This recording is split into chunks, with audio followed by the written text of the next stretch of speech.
Well, South Africa moved to level 2 lockdown yesterday. All restrictions on inter-provincial travel were lifted and the tourism sector could finally get back on its feet. South Africa's tourism industry had been in a difficult situation over the past few months with many calls for government to intervene. On Monday, Stats SA released figures that showed that the total income for tourism accommodation decreased by 95.3% in June this year compared to June 2019. South Africa's government has warned that the coronavirus crisis could cost jobs of 400,000 workers, and that is just in the tourism industry. 5 months of lockdown restrictions are being eased, but the tourism industry could take years to recover. For more on this, we're now joined via phone by Enver Duminy, who is the CEO for Cape Town Tourism. A warm welcome to you, Enver, and thanks indeed for joining us on SABC News. Good afternoon, Flo. Now, we're, of course, now on level 2 lockdown, which can be sort of good news, I suppose, for the tourism industry. But as we've heard, it might take years for really the industry to pick up. When you look at it, how long do you think it will really take for the tourism sector to sort of pick up? I mean, at this point, you know, we're seeing some of my own favorite restaurants have shut down at this time. We've seen some places just really not being able to cope under lockdown. What do you foresee? Well, Flo, I think that's probably one of the most difficult questions to ask anybody writing tourism now as to when we should expect recovery. I think the recent announcements around the research that was being conducted on the impact just shows you the extent of how deep the impact of COVID-19 and specifically the lockdown has had on the tourism sector. I think for us, to your point, is that the recent announcement by the President and, of course, now the directives coming from the Minister of Tourism today, at least starts showing us that we are moving in the right direction. And what we need to do is to take advantage of this opportunity around domestic travel and making sure that all the safety protocols we've put into place, that we can also do that at scale with locals. Because I think before we can open up those international markets, it's always going to come down to visitor confidence in any destination. And before you can get visitor confidence, you need your locals to believe in the products that they will also consume.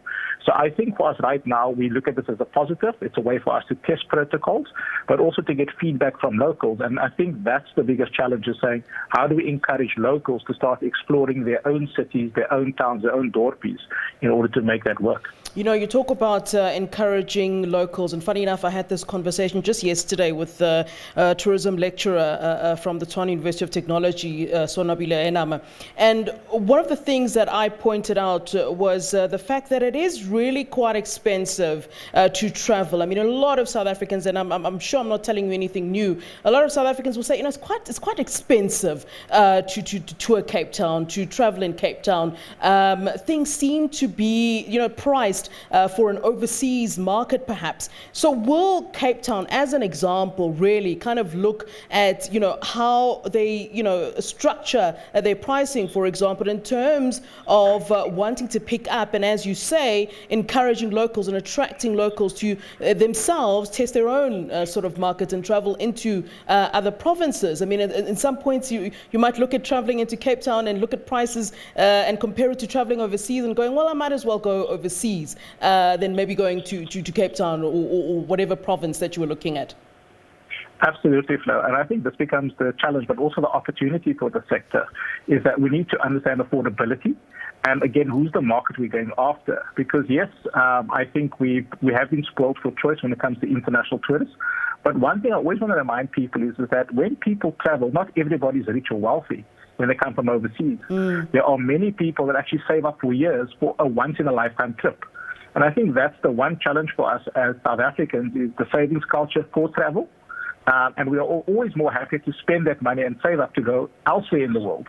So I think that while we're still in lockdown and we can't do the international travel, there's still people with disposable income. We've done a study that shows that at least 1 out of every 20 people are still willing to spend money on travel. And what we want to do is now encourage them to rather spend it locally, because I think then at least you get a rand for rand exchange compared to you going elsewhere in the world and then your rand is devalued to such an extent that you can't even really enjoy that experience. So it is a balance, but it's something that we are driving, and we are going to be launching 2 campaigns in September, Tourism Month, around value propositions. And I also think that there's a lot of things to do in Cape Town for under 50 rands. So I think it's about trawling for those specials, and then, of course, making sure that you can enjoy the destination with the limited money that we do have. Is there a huge concern, Mr. Duminy, around the fact that, we are dealing with a global pandemic? So although people do want to start traveling and, experiencing what the world has to offer, some people are, and many people, in fact, are actually still kind of afraid of catching a plane and going overseas after this, I'll call it trauma, that, globally we've all sort of experienced. I mean, how difficult really will it be to sort of attract, or won't it be a lot of work? Maybe you know better than I do in terms of whether or not it won't be that much work to attract people to come in to South Africa. Well, I think it's going to be hard work, especially for long-haul travel. I think if you look at how travel is moving now, it's people are doing what they call staycation, so it's within a 1 to 2 hour radius of their home. And that confidence will build, and they will decide to go out further over time. There are what they call travel bubbles, green corridors that's being created between countries to start testing international travel.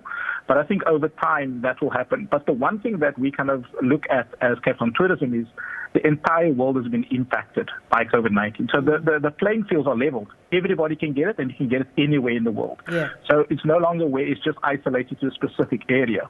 But that being said, is we also need to make sure that as we come out of this lockdown and this COVID, until there's a vaccine, we need to be smarter about how we market, who we market to, and then making sure that we can ensure that safety is a priority across the sector, because we're only going to get one shot at this. And we need to make sure that safety protocols is standard, and that we cannot veer from that, because that's going to be critical in providing not only industry confidence, but also visitor confidence for years to come. I was listening to the Minister this afternoon. I'm sure you're listening to her too. And she was talking about the fact that tourism has not really been the spread of, has not been the source of the spread, pardon me. And the fact that the tourism sector really has to keep up with that. Of course, it couldn't have been a spread because a lot of things were shut down. But where I want to go with this conversation is, are things really going to change substantially in terms of tourism? I mean, the minister's talking about, social distancing even within, the restaurant area of hotels. I mean, some of the things that kind of bring the fun of traveling are kind of having to be adjusted and taken away. And I wonder if that's going to have a heavy impact on the industry. Well, I think currently there's still restrictions in place. And there is an easing up of some of those restrictions. So I think the government is trying to have a balanced approach. And I have put in some caps and limitations around the numbers of people. And I think when you look at accommodation, it's no longer restricted to numbers of people, but rather around floor space, capacity within your hotel, around 50%. So I think, again, what we as the industry need to do is make sure we comply and make sure that we can still deliver quality experiences to our customers.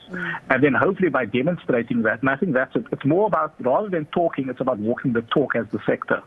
And by doing that, we will be able to demonstrate to government as well that we are taking this seriously, we are managing it well, and hopefully through that we can lobby for further restriction relief.